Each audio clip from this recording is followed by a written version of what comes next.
अमन, pony, ब्रूनमी संज्ञा के आधार पर बस ये 3 नाम हैं, लेकिन इसमें छिपी हैं मनुष्य की क्रूरता की 3 भयावह कहानियाँ।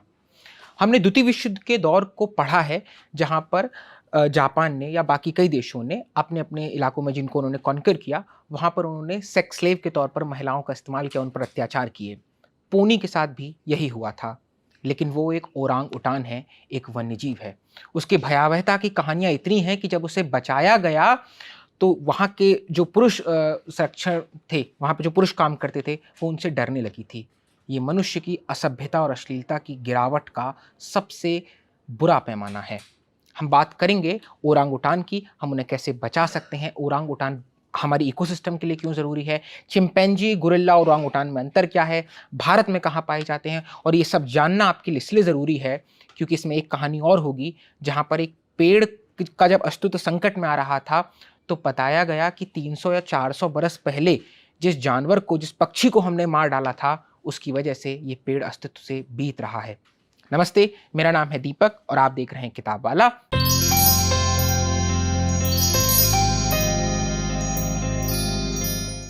किताब वाला जिसमें होती है हर हफ्ते एक किताब, किताबी बातें में रोज की एक किताब, किताब वाला में हफ्ते की एक किताब। और आज की किताब है ओरांग-उटान, अनाथ, बेघर और सेक्स गुलाम। इसे छापा है वाणी प्रकाशन ने। कीमत है 200 रुपये और इसके लेखक हैं कबीर संजय जी।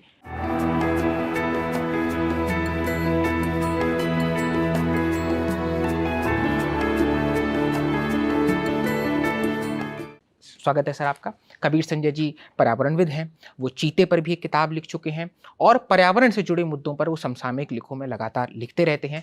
साल 1996 में उन्होंने पहली अपनी कहानी का प्रकाशन किया था। तो पर्यावरण के बारे में आज हम जानने की कोशिश करेंगे। सबसे पहले बहुत शुक्रिया कि आपने हमें समय दिया।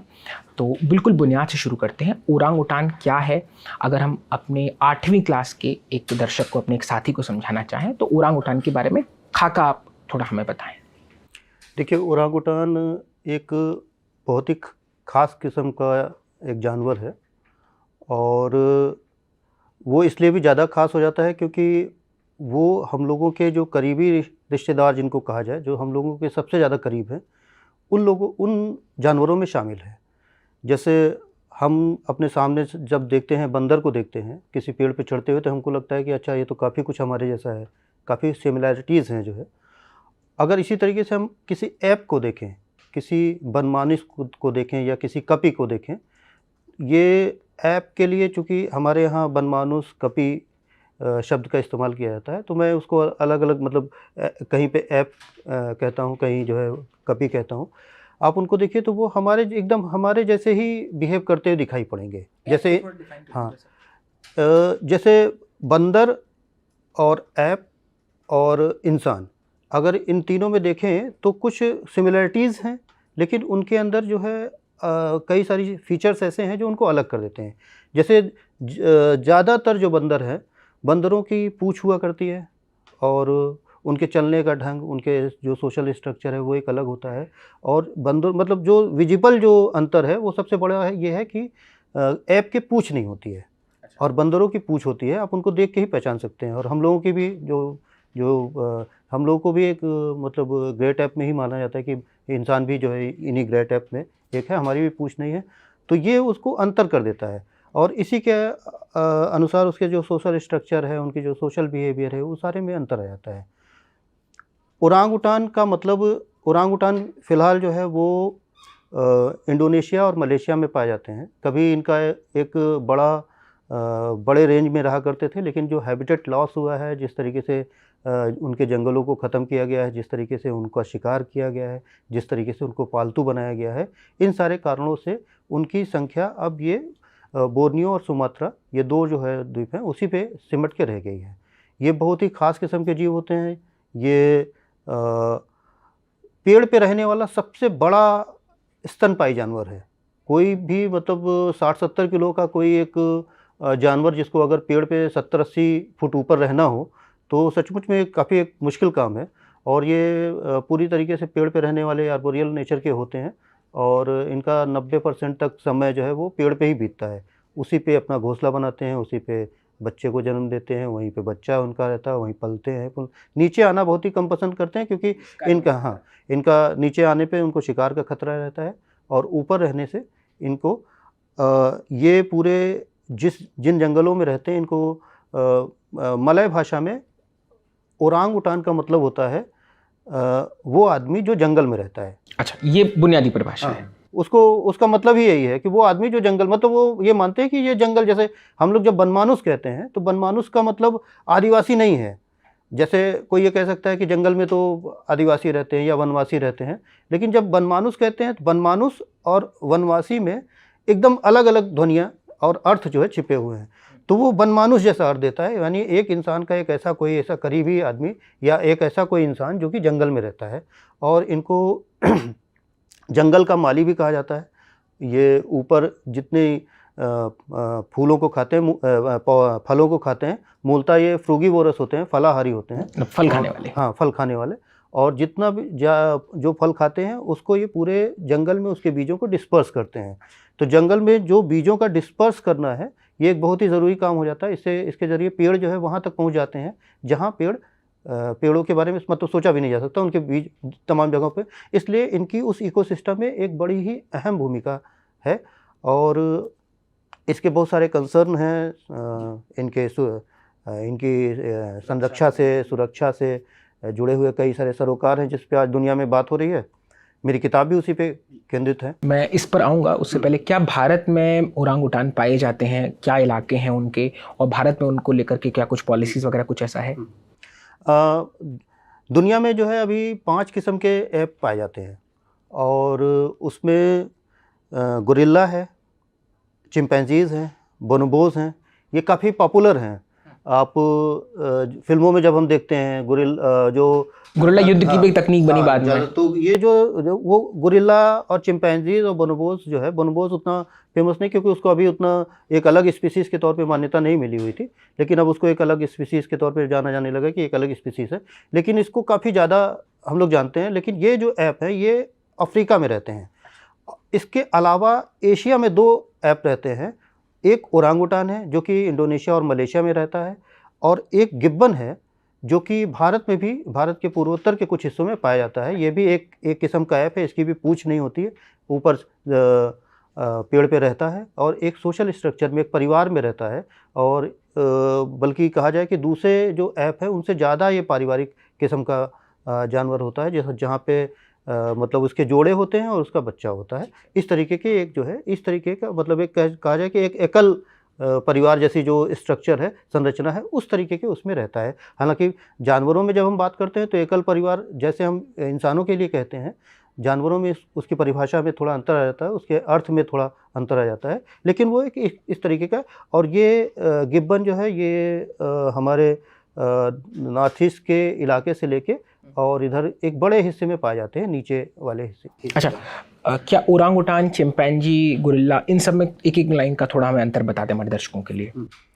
देखिए, जो इनको देखिए, सब सारे जो फीचर्स हैं इनके, अगर हम फीचर ये इनके बीच का जो मूवमेंट है वो ब्रेकिएशन मूवमेंट होता है। जैसे हम टार्जन को, हमने जो है टार्जन को फिल्मों में हम देखा है हमने, तो टार्जन वो पेड़ों की जो तना है, मोटा तना, हाँ, जड़ें हैं जो लटक रही हैं, जैसे बरगद की जड़ें लटकती रहती हैं, उन जड़ों को पकड़ के वो रस्सी की तरह झूल झूल के चलता है। हाँ, मोगली याद आ रहा है, जंगल पेन के फूल खिलाए। ये जो मूवमेंट होता है ये ब्रेकिएशन मूवमेंट है।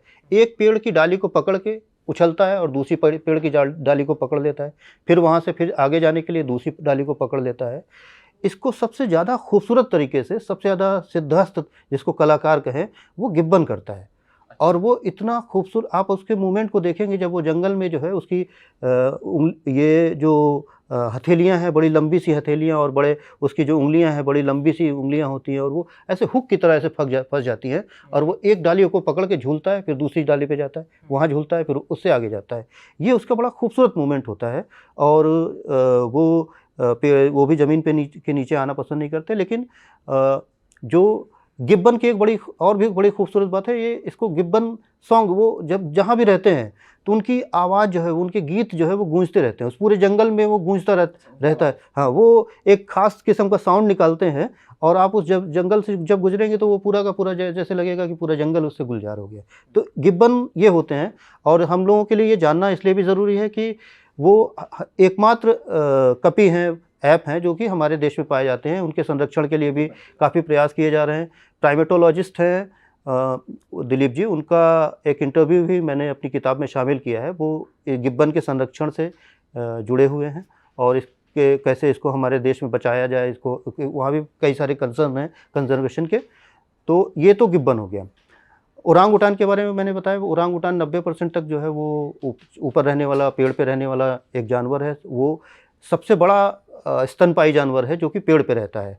कोई दूसरा स्तनपाई जानवर इतना बड़ा नहीं है, उसका बॉडी साइज इतना बड़ा नहीं है जो पेड़ पे रहता है। और पेड़ पे रहने के लिए और ब्रेकिएशन मूवमेंट करता है, इसलिए उसके हाथ बहुत मजबूत होते हैं। ये कहा जाता है कि इसके हाथों में जो है वो इंसानों से 7 गुना ज़्यादा ताकत होती है, ऐसा कहा जाता है।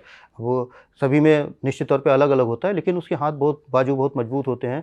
आप देखिए, ये जो बंदरों को अगर आप चलते हुए देखेंगे तो वो उनके चलने में और जो ऐप होते हैं, वो जब वो ज़मीन पे चलते हैं तो उनके चलने में अंतर होता है। जो ब्रेकिएशन मूवमेंट है वो बंदर नहीं करता है। बंदर जो है पेड़ की जो डाली है उस पर ऐसे ऐसे करके, और ये उछल के जाते हैं। हाँ, ये झूलते हुए जाते हैं, एक पकड़ा झूल के वो दूसरे पे गए। फिर ये जो ब्रेकिएशन मूवमेंट है ये ऐप की खासियत है। तो ये 2 एशिया के ऐप हो गए जो एशिया में पाए जाते हैं। इसके अलावा जो गोरिल्ला है, गोरिल्ला ज़्यादातर जो है वो ज़मीन पे रहना पसंद करता है। हालांकि पेड़ पे चढ़ने की खासियत उसके अंदर भी है, और वो भी पेड़ पे चढ़ता है और ये करता है। और ज़्यादातर जो है, जैसे ये ओरांग उटान को मैंने बताया कि फ्रूगीवोरस होता है, फल खाने वाला। फल खाने वाला। उसका मतलब ज़्यादातर वो खाएगा फल, बाकी चीज़ें भी खाता है। वो डंठल भी खाता है, फूल भी खाता है, जो कोमल पत्तियां होती हैं वो भी खाता है, जो तने के अंदर गूदा होता है वो भी खाता है। लेकिन मुख्य पार्ट उसका जो है फ्रूगीवोरस है, फल है। तो लेकिन जो है, जो ये गोरिल्ला है, ये ज़्यादातर फोलियोवोरस है। ये इसके खाने का जो बड़ा पार्ट है वो, उसमें ये सारी चीज़ें समाहित हैं। पत्तियां हो गई, ये जो डंठल हो गया, ये सारे जो है, तो उसमें ये अंतर है, ज़्यादातर पेड़ पे रहता है। इसके साथ साथ जो चिंपैंजीज़ हैं, चिंपैंजीज़ एक अलग किस्म के, अच्छा, सारे प्राइमेट्स में सबसे ज़्यादा भारी भरकम जो है, जो जीव है, वो गोरिल्ला होता है। गोरिल्ला, अच्छा। यहाँ तक कि 200 किलो तक का वजन हो जाता है। हम लोग फिल्मों में देखते भी हैं कि सबसे ज़्यादा भारी भरकम होता है। इसी के चलते उसका जो किंग कॉन्ग जो फिल्म है, किंग सीरीज की किंग फिल्में बनी है, जिसमें वो ये गोरिल्ला का जो ये साइन है, ये लगातार उसमें दिखाया जाता है। तो ये इससे गोरिल्ला के बारे में कहा जाता है कि बहुत हिंसक होते हैं। कई तरह की जो युद्ध प्रणालियाँ आई वो गोरिल्ला युद्ध के नाम पर भी प्रचारित हुई। तो क्या ओरांग उटान भी गोरिल्ला की तरह ही हिंसक होते हैं? नहीं, गोरिल्ला भी हिंसक नहीं होते हैं। ये मतलब एक, चूंकि उनका साइज बहुत बड़ा होता है, और मुझे तो लगता है कि जैसे जो जब अफ्रीका के जंगलों में जब ये बहुत ज़्यादा, जब पहली बार यूरोपियंस पहुँचे होंगे तो उन्होंने एक इतना बड़ा मतलब इतना बड़ा एक वो उसको देख के, क्रिएचर को देख के वो मतलब उनको लगा होगा कि अरे यार ये कितना बड़ा है। जिसका जो किंग कांग वाली जो पहली फिल्म है, जो शुरुआती जो फिल्म है, उसमें आप देखिए तो उसमें एक दिखाई भी पड़ता है, और फिर उसको वो इतना विशालकाय बना देते हैं कि जैसे वो उसमें इंसान इतना छोटा हो जाता है और गोरिल्ला बहुत बड़ा हो जाता है। और वो इतना बड़ा हो जाता है कि वो जो उसकी हीरोइन है वो उसके हथेलियों पे डांस भी करती है और वो उसको लेके आता है, और ये वो पूरी कहानी। तो इसमें कल्पना को बहुत ज़्यादा मिला दिया गया है। गोरिल्ला भी हिंसक नहीं होते हैं, और ओरांगुटान तो बहुत ही कम हिंसक होते हैं। मतलब वो, आप इसे समझ सकते हैं कि कोई आदमी अगर पेड़ के 70-80 फुट ऊपर अगर ज़मीन से रह रहा हो, और अगर वो आपस में झगड़ा करने लगे, तो उसके जीने के, अगर वो किसी आपस में हो सकता है लड़के ना मरे, लेकिन अगर उनमें से कोई गिर जाता है तो उसके जो है हड्डी पसली टूटने के चांस जो है बहुत ज़्यादा होते हैं, और जंगल में फिर सर्वाइव करना मुश्किल हो जाता है। इसलिए आमतौर पे इसको बहुत मतलब जेंटल एनिमल बोला जाता है, कि बहुत ही कम जो है ये गुस्सैल। और इनके यहाँ जो है झगड़े, जो आपसी झगड़े होते हैं, जैसे मेटिंग राइट्स वगैरह को लेके जो झगड़े होते हैं, वो भी काफ़ी कुछ इन्हीं सब चीज़ों से सुलझा लिए जाते हैं। जैसे अपनी प्रेजेंस को दिखा के, उसको देख के कि हाँ भाई अच्छा, इससे झगड़ा नहीं करना है, आदमी किनारे हो जाता है, तो आपस में झगड़ा है। इसमें अगर थोड़ी बहुत कहा जाए, अच्छा, एप की एक और खासियत होती है कि ये जो है फ्रूगीवोरस और फोलियोवोरस होने के साथ साथ कुछ थोड़ा बहुत जो है ये मांसाहार जरूर करते हैं, चाहे वो दीमके खाते हों, चाहे दीमक खाते हों, चाहे अंडे खाते हैं, हाँ, चाहे अंडे खाते हों, चाहे छोटे जो छोटे एनिमल हैं उसको खाते हों।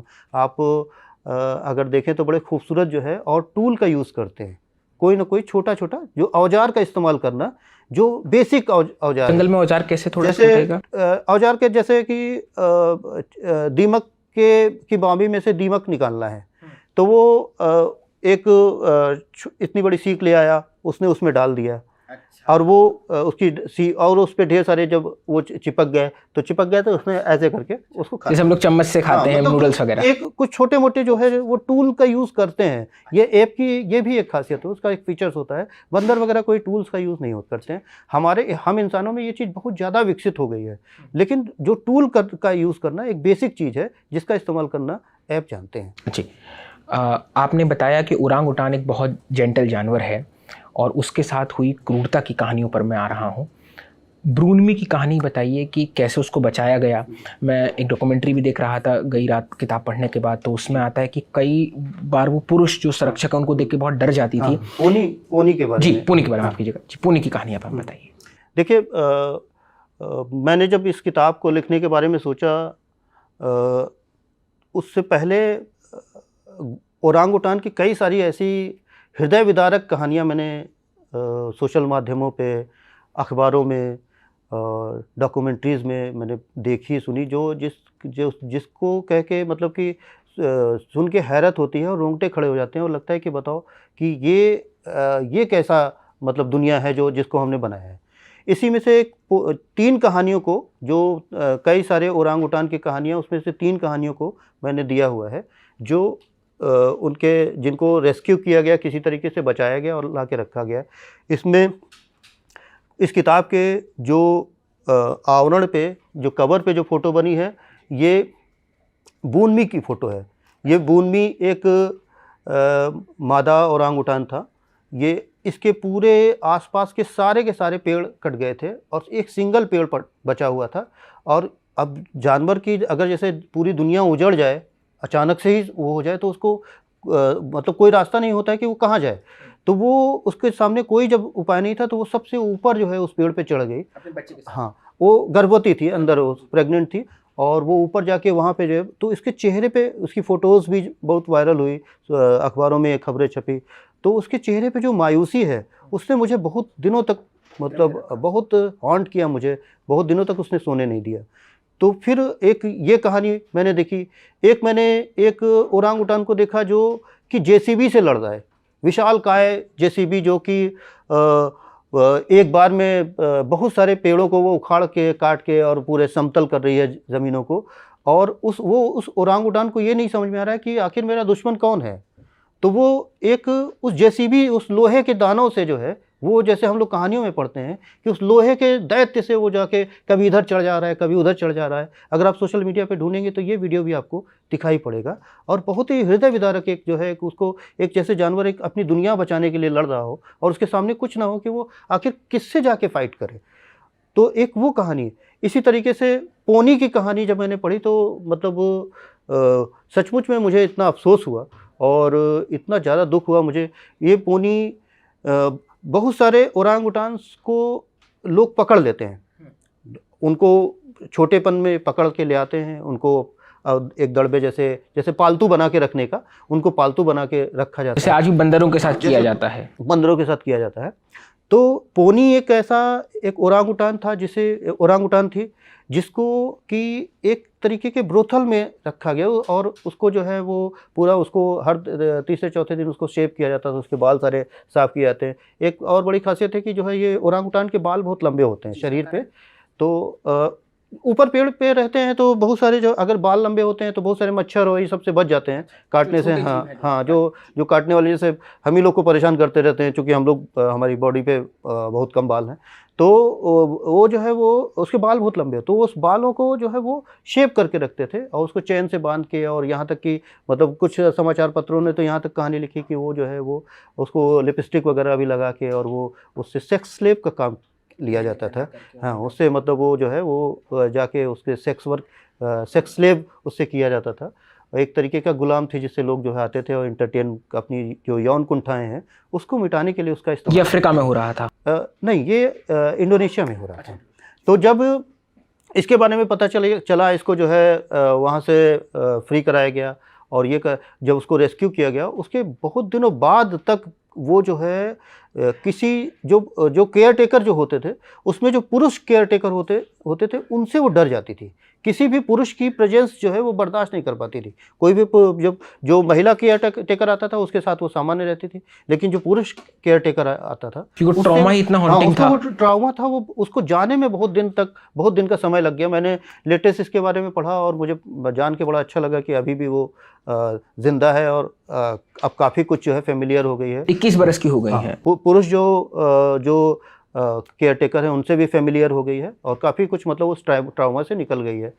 इसी तरीके की एक कहानी मैंने अमन, एक ओरांगुटान के बारे में लिखी, जो कि वो जो है बचपन से ही उसको उसकी माँ के उससे छीन लिया गया और उसका जो है वो जब छीने तो एक बड़ी तेज हथियार जो है मसेटी जो है उससे जब उसको काटा गया होगा तो दराती टाइप की कुछ, हाँ दराती या हंसिया टाइप का, हंसिया तो ऐसे छोटा मुड़ा, एक बड़ा चाकू जिससे हम कहें कि जैसे नारियल काटने का जो चाकू होता है, तो इस टाइप के चाकू से जो है वो उसका जो है वो उसकी उंगलियां कट गई। लेकिन आज उसको माँ का जकड़ छोड़ नहीं रहा था। होता क्या है कि ऐप में ओरांगुटान ऐसे जानवर होते हैं जो कि अपनी माँ के साथ काफ़ी वक्त गुजारते हैं। पेड़ पे रहने के लिए बहुत सारी स्किल्स होती है जो कि बच्चों के अंदर होनी चाहिए, तो वो अपनी माँ के साथ रह के सीखते हैं और इसके चलते वो अपनी माँ के साथ 7 साल तक उसके साथ रह सकते हैं। उसके साथ तो जब उसको, जैसे हमने देखा है ना, जो हमारी भाषा में भी मुहावरा है कि बंदरिया का मरा हुआ बच्चा, कि बच्चा मर भी जाता है तो भी बंदर जो है उसको अपने पेट से चिपका के लेके घूमती रहती है, उसको लगता है कि ये। तो इस तरीके से ओरांगुटान भी मतलब उसकी अगर वो माँ के साथ अगर वो छूट गया तो इट मीन्स कि उसका जीवन खत्म हो गया। तो वो जब माँ के से छीना जाता है तो बहुत ज़्यादा कस के वो अपनी माँ को पकड़ने की कोशिश करते हैं। उसमें किसी ने उसको उस मसेटी से उसको मारा होगा तो उसकी उंगलियाँ कट गई, लेकिन और फिर उस रेस्क्यू किया, एक कहानी।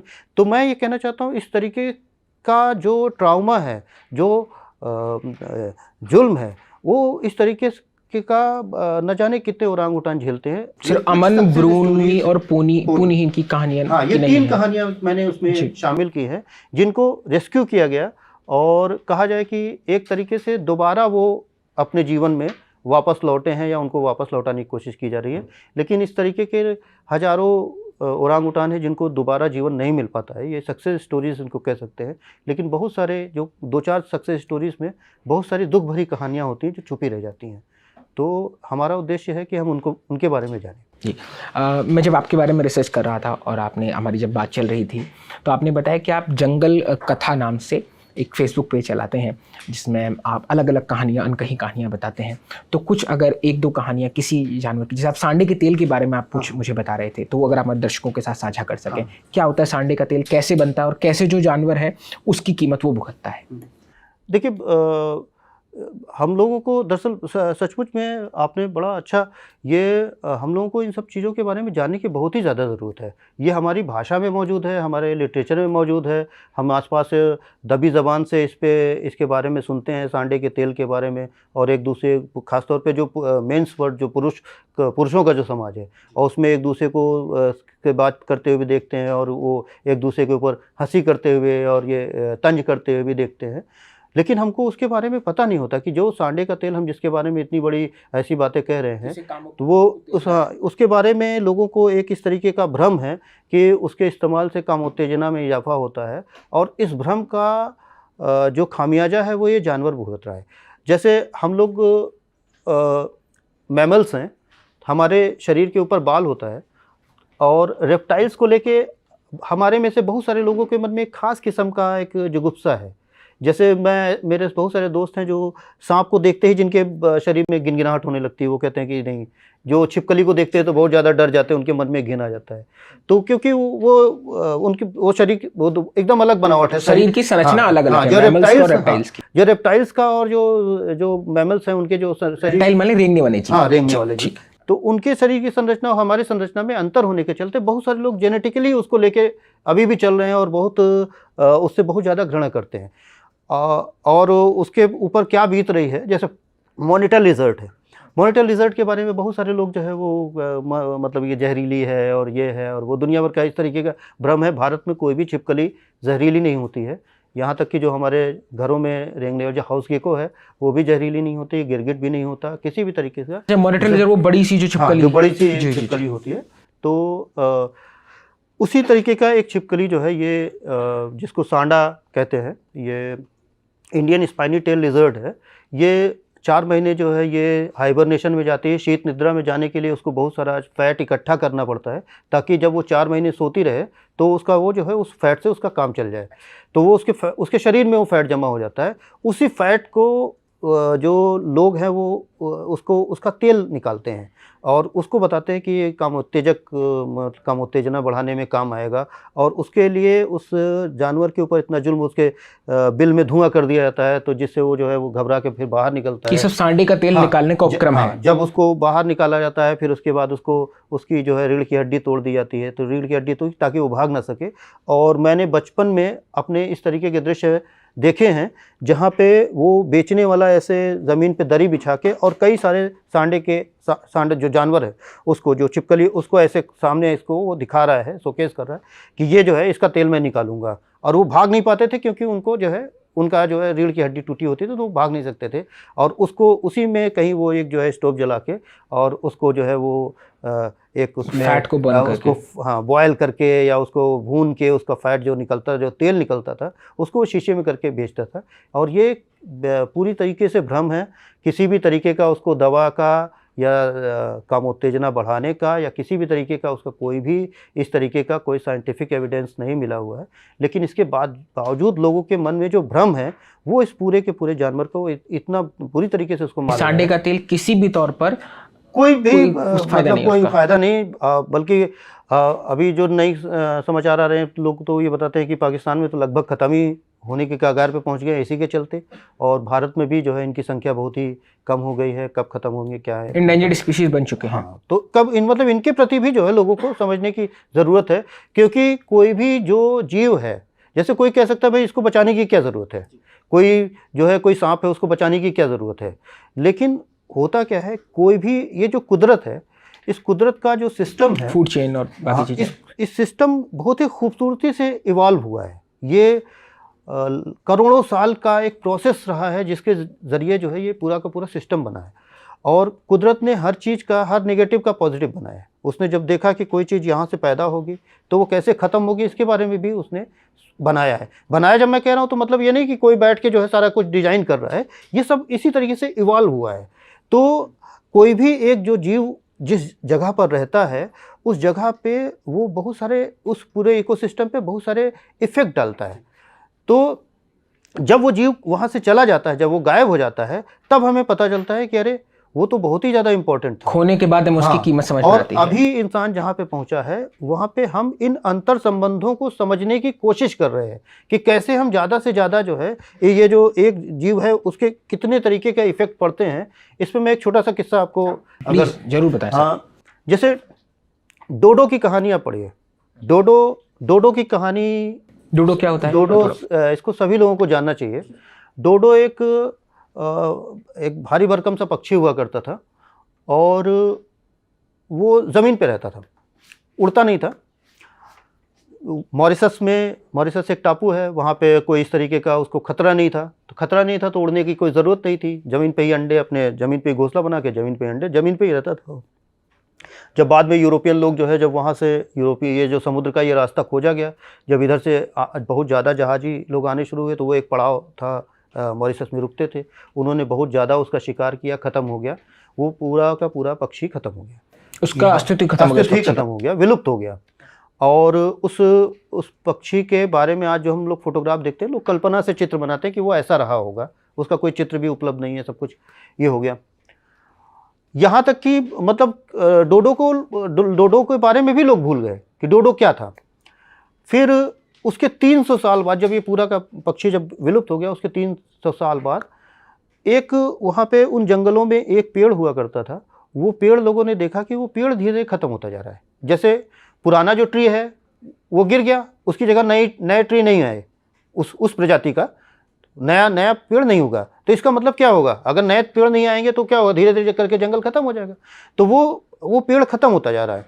तो इस पे अध्ययन करने की ज़रूरत पड़ी, लोगों ने इस पे काफ़ी अध्ययन किया, जाना समझा कि आखिर वो पेड़ ख़त्म क्यों हो रहा है।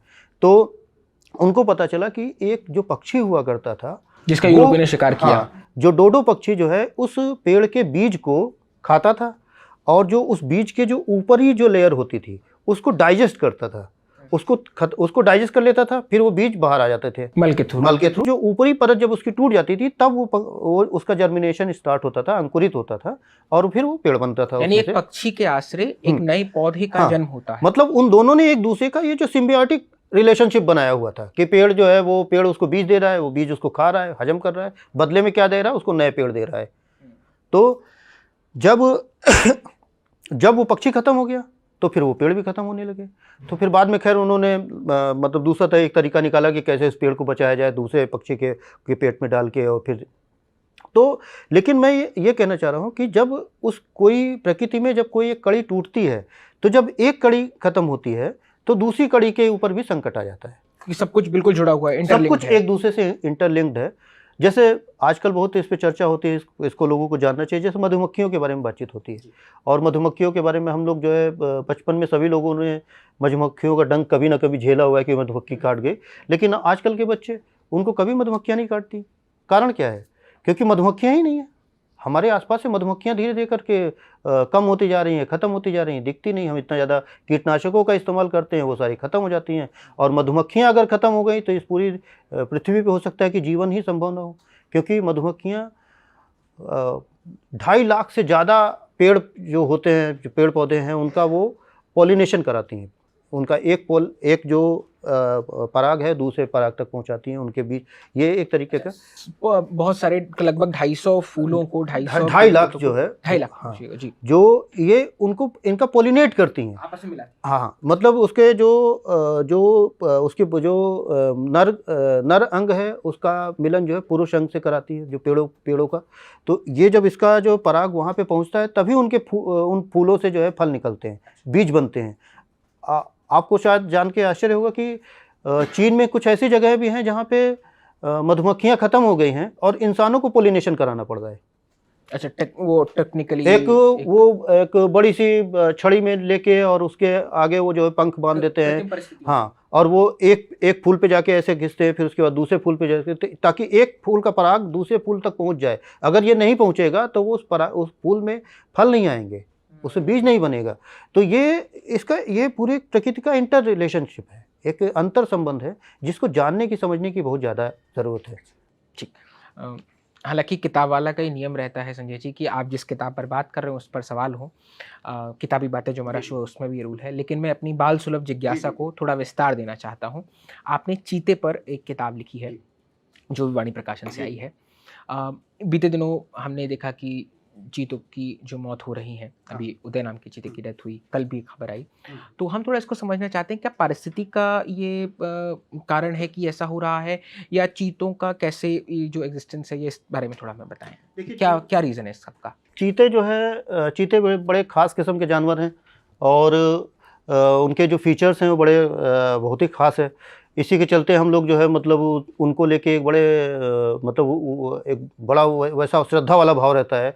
और हम विज्ञापनों में, किताबों में, साहित्य में, अखबारों में, दुनिया भर की जगहों में पढ़ते हैं कि चीता सबसे तेज़ दौड़ता है। एक स्ट्रॉन्ग, एक बहुत मैस्कुलिन छवि बना दी गई है। तो कि सबसे तेज़ दौड़ता है, सबसे ज़्यादा, तो उसके बारे में पढ़ के हमको लगता है कि अच्छा, एक जो फुर्ती, एक चपलता उसके।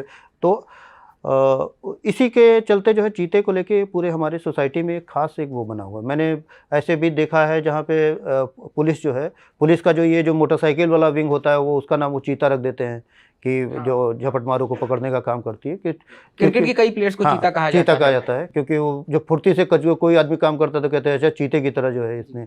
तो चीता जो है, लेकिन यहाँ पे एक बात जानने की है कि पूरी दुनिया में, हमारे देश में जो चीते पाए जाते थे वो एक अलग स्पीसीज़ थी, वो एशियन चीता था। जैसे हमारे यहाँ का जो लायन है वो एशियन लायन है, और जो अफ्रीकन लायन है वो एक अलग स्पीसीज़ है। वो आकार में ज़्यादा बड़ा होता है, उसके जो अयाल होते हैं वो भी ज़्यादा बड़े होते हैं, वो ज़्यादा, मतलब वो जो हमारे यहाँ का जो लायन है और अफ्रीका का जो लायन है अंतर है। जैसे हमारे यहाँ का जो हाथी है और अफ्रीका का जो हाथी है और जो इंडोनेशिया का जो हाथी है उसमें अंतर है। दोनों का ये अलग अलग परिस्थिति अलग है, हाँ, इकोसिस्टम अलग है, अलग environment अलग है, स्पीशीज सब है। कुछ। इसके कोई भी जो जानवर होता है वो अपने यहाँ के जो इकोसिस्टम होता है, जो पर्यावरण होता है, उसके अनुकूल होता है। अब इसमें गड़बड़ यहाँ पे हुई कि हमारे यहाँ पे चीते पूरे भारत से तो ख़त्म हो गए और हमारे आसपास के देशों से ख़त्म हो गए, और एशियन चीते अभी जो ईरान में कुछ बचे हुए हैं, मुश्किल से अब उनके सही गणना कोई बताता है 30-35 बचे हुए हैं, और वहाँ भी जीवन के लिए संघर्ष कर रहे हैं। और कब तक ख़त्म हो जाएंगे इसके बारे में कोई आदमी जो है पक्का नहीं कह सकता कि तो हम जो चीता लेके आए हैं वो एक दूसरी स्पीसीज़ है। वो अफ्रीका का चीता है, वो नामीबिया से हम लेके आए हैं, साउथ अफ्रीका से लेके आए हैं। तो निश्चित तौर पे जब कोई एनिमल जब उस किसी दूसरे एनवायरनमेंट से आता है, किसी दूसरे हैबिटेट से आता है, तो उसको इस हैबिटेट को एडॉप्ट करने में काफ़ी समय लगता है उसको जो है। और जो चीते हैं, अब सरकार भी ये कह रही है, मतलब वाइल्ड लाइफ से जुड़े हुए, यही कारण था कि जब ये चीते लाए जा रहे थे तो बहुत सारे वाइल्ड लाइफ एक्सपर्ट्स ने ये बात कहा था कि वो इसके पक्ष में नहीं थे। उनका ये कहना था कि एक बाहर की प्रजाति को लाने से कोई फ़ायदा नहीं, जो हमारे यहाँ जो प्रजातियाँ हैं, जो जिनके ऊपर संकट छाया हुआ है, हमको उन पे फोकस करना चाहिए। तो बहुत सारे लोग इसके पक्ष में नहीं थे। खैर वो एक उस पर मैं टिप्पणी नहीं करूँगा, लेकिन विपक्ष के भी तर्क थे कि हाँ, आपकी आबादी बढ़ेगी और आप उसको और एनरिच कर पाएंगे, तो उसके पक्ष में भी था। और हमारे यहाँ 20 चीते लाए गए, वो 8 नामीबिया से लाए गए, फिर बाद में जो है साउथ अफ्रीका से 12 चीते आए, जिनमें से 3 की मौत हो गई। लेकिन एक अच्छी बात यह भी है कि एक चीते ने 4 बच्चों को जन्म भी दिया है। तो अब ये देखने वाली बात होगी कि वो जो चीता है, जो उसके बच्चे, वो किस तरीके से बिहेव करते हैं। क्योंकि देखिए, एक बात बड़ी मार्के की है कि जो भी जानवर जो है, जैसे हम हैं, तो हम अपने बचपन के घर को भूलते नहीं हैं। हम आज भी जब सपने में देखते हैं तो हमें कई बार हमें अपने बचपन का जो घर होता है वो याद आता है, सपने में हमें वही दिखाई पड़ता है। हम हो सकता है कि उसके बाद हम जो है किसी गांव के किसी कोने से निकल के हम कहीं जो है मुंबई में रहने लगे या किसी बहुमंजिला इमारत में रहने लगे, लेकिन जब हम सपना देखते हैं तो हमें सपने में अचानक ही हमारे सपने में वही पुराना घर दिखाई पड़ता है। हो सकता है कहानी आज की हो, लेकिन घर हमारा पुराना होता है। स्मृतियाँ हमारी जो है वो वहाँ पे जाके कैद हो जाती हैं। तो ये जो चीते हैं वो जिन घरों में वो रहे हैं, जिस जगह पे जो उनका पर्यावास था, जो उनका आवास था, वहाँ से वो एक एकदम ही अलग पर्यावास में आ गए हैं। इसके चलते वो अपने उस आवास को ढूंढने की कोशिश कर रहे हैं कि कहाँ है मेरा घर। इसी के चलते वो कोई जो है वो कभी इधर चला जाता है, कोई कभी उधर चला जाता है, कभी वो उत्तर प्रदेश की सीमा तक भी चले आए। फिर जो है अच्छा खतरा भी बहुत है, क्योंकि बाघ से जब इनका सामना होगा तो फिर क्या होगा। आमतौर पे जो इस तरीके के हिंसक जानवर होंगे वो एक दूसरे को पसंद नहीं करते हैं। अगर वो एक सामने आता है तो दूसरा उसको मार देता है, तो जो भी ताकतवर है उसको मार देता है। जैसे लेपर्ड, अगर जो है जब भी मौका मिलेगा टाइगर लेपर्ड को मार देगा, मारने की कोशिश करेगा, मार देगा, उसको दौड़ाएगा। तो अगर जो है उनका सामना चीते के साथ, तो इस तरीके के बहुत सारे इश्यूज़ हैं, सवाल हैं जिनका जवाब अभी मिलना बाकी है चीता प्रोजेक्ट पे। हाँ, ये जो है आने वाले समय में, मैं अभी ये नहीं कह सकता हूँ कि ये जो पूरी एक्सरसाइज है ये पूरी तरीके से ख़राब है, और ये भी नहीं कह सकता हूँ कि ये पूरी तरह से सही है। इसके जो रिज़ल्ट होंगे वो आने वाले समय में होंगे। अगर कोई जानवर आया है, जब कोई भी जानवर जब मरता है तो निश्चित तौर पे सभी को दुख होता है, और मैं सोचूंगा कि भाई लोग इससे सबक लें और आगे के लिए जो है उससे कैसे उनको बचाया जा सके, संरक्षण किया जाए, इसका जो है तरीका निकालें। मैं ओरांगउटान के आखिरी सवाल पर आऊँगा, उससे पहले एक आपसे टिप्पणी इस पर लेनी थी। बीते दिनों डॉग बाइटिंग के भी केसेस बहुत आए, जब क्योंकि कुत्ता बहुत प्रिय जानवर है, कुत्ते और बिल्ली को लोग घर में पालते हैं, बहुत प्रेम से उन्हें रखते हैं। तो डॉग बाइटिंग का जो इशू, इसको आप एनवायरमेंटलिस्ट या बाकी जो तबका है जो पेड़ पौधों से या जानवरों से जुड़ा रहा है, वो इसे किस तरह से देख रहा है? ये एक बेहद कठिन सवाल है, और अच्छा भी करते हैं, मतलब ऐसे वफादारी भी है और बहुत। मैं तो ये मानूंगा कि जैसे कि कुत्तों से जो प्यार है वो हम इंसानों के स्वभाव में है। हम लोग जो है कुत्तों से प्यार करते हैं। ज़्यादातर लोग, मैंने देखा है कि लोग कुत्तों से प्यार करते हैं। मैं खुद भी बहुत कुत्तों से प्यार करता हूँ, और कुत्ते जो है वो इंसानों से बहुत प्यार करते हैं। और मैंने देखा है कि कुत्ता जो है अपनी माँ को छोड़ के किसी एक इंसान के पास चला जाता है, और फिर अपनी माँ के पास लौट के भी नहीं आता है, और वो पूरे समय उसी के पास जो है उसी के पास सोएगा, आपका पैर पैर के पास मंडराएगा, आपका हाथ चाटेगा, आपका इवन जो है जब सड़क पे मैं किसी अजनबी कुत्ते से भी मिलता हूँ तो वो भी मुझे बहुत प्यार करने लगता है, और क्या कहते हैं वो जो है जरा सा उसके उस पे सिर पे हाथ फिरा दीजिए हाथ तो फेर बहुत- दो बहुत प्यारा। तो वो पूरा जो है उसकी पूछ वो एकदम मतलब इतना खुशी प्रकट करने लगता है कि वो जो है मतलब ये तो मतलब एक प्यार है जो है, जो कि कुत्ते भी हमसे करते हैं और हम भी उनसे करते हैं।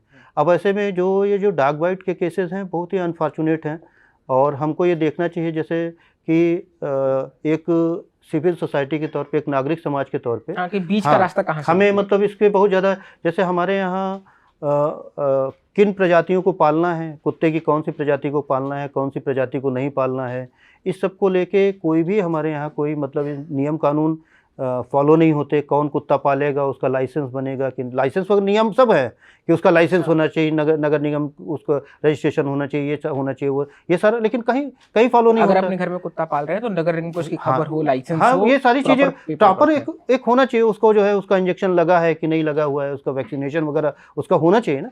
तो ये सारी चीज़ें जो है, अच्छा होता क्या है कि लोग जो है वो कुत्ते को, जैसे पिटबुल है, पिटबुल लेके आए।